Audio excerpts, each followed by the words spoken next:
hardships I endured in this journeying business were long to tell. Peril and privation, storms and frost which often overtook me. By the unfailing grace of God our Lord, I came forth from all. Alvar Núñez, Cabeza de Vaca.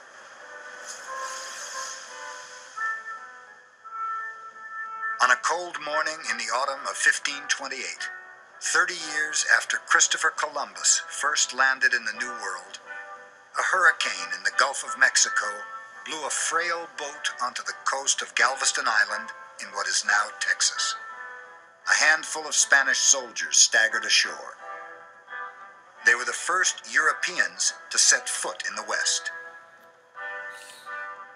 One of the shipwreck survivors was a nobleman named Alvar Núñez Cabeza de Vaca, a hardened veteran of half a dozen wars against the enemies of Spain.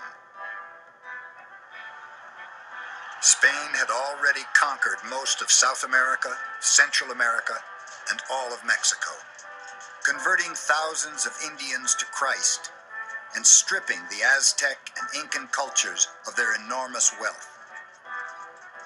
Now, Cabeza de Vaca's expedition was probing north in search of even greater treasure. "We came here to serve God and His Majesty," one conquistador wrote, "to give light to those who were in darkness and to get rich, as all men desire to do." Cabeza de Vaca and his men were fed and housed by the coastal Cocos Indians, who believed the strangers to have magical powers. But when dysentery, carried by the Spanish, killed almost half the tribe, the Indians turned on the soldiers. Cabeza de Vaca and his companions had hoped to come as conquerors. Instead, they entered the West as captives. My life became unbearable. In addition to much other work, I had to grub roots in the water or from the underground in the cane brakes. My fingers got so raw that if a straw touched them, they would bleed. The broken canes often slashed my flesh. After 2 years of misery, Cabeza de Vaca fled his captors. He began trading, carrying shells and mesquite fruit to the tribes of the interior, and bringing back to the coastal tribes furs, flint for arrowheads, and red ochre for face painting.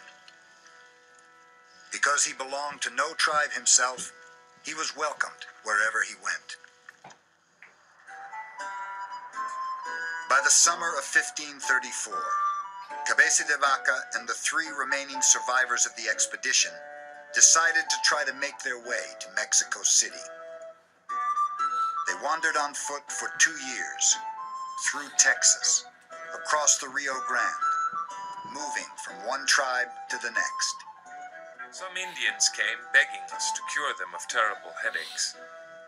Surely extraordinary men like us, they said, embodied powers over nature.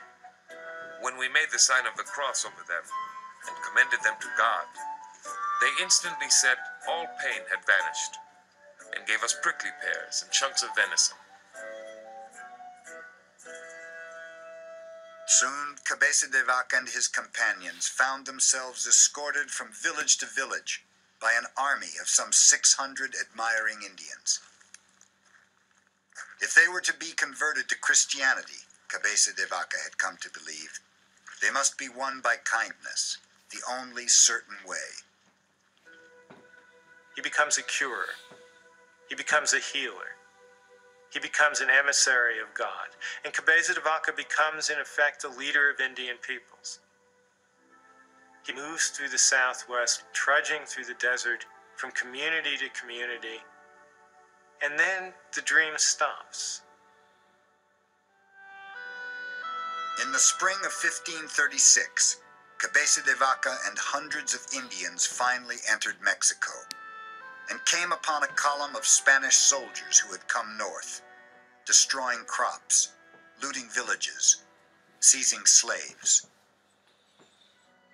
With heavy hearts, we looked out over the once lavishly watered, fertile, and beautiful land. now abandoned and burned, and the people thin and weak, scattering and hiding in fright. Cabeza de Vaca's Indian followers were confused. How could he and these Spaniards belong to the same people? Cabeza de Vaca healed the sick. They killed the healthy. He wanted nothing. They took everything.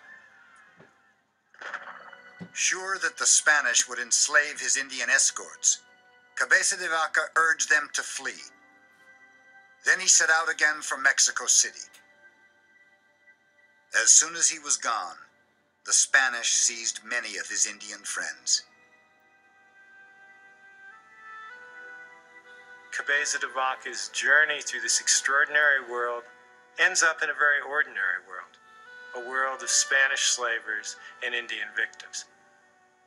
But in between, in that moment, there was a vision of how something else might have happened that never would really fully happen, but would appear in glimpses again and again as Indians and whites interacted in the continent.